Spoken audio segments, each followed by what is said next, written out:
বসন্তের শুরু হতেই কলকাতা সহ পশ্চিমবঙ্গের বিভিন্ন এলাকায় শুরু হয়েছে তীব্র গরমের পূর্বাভাস।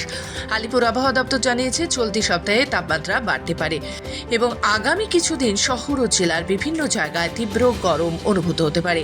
এরই মধ্যে শুক্রবার শহরের সর্বোচ্চ তাপমাত্রা ছিল 30.6 ডিগ্রি সেলসিয়াস, যা স্বাভাবিকের থেকে কিছুটা কম হলেও তাপমাত্রা আরও বৃদ্ধি পেতে পারে। শহরের সর্বনিম্ন তাপমাত্রা ছিল 21 ডিগ্রি সেলসিয়াস, যা স্বাভাবিকের থেকে 0.7 ডিগ্রি কম।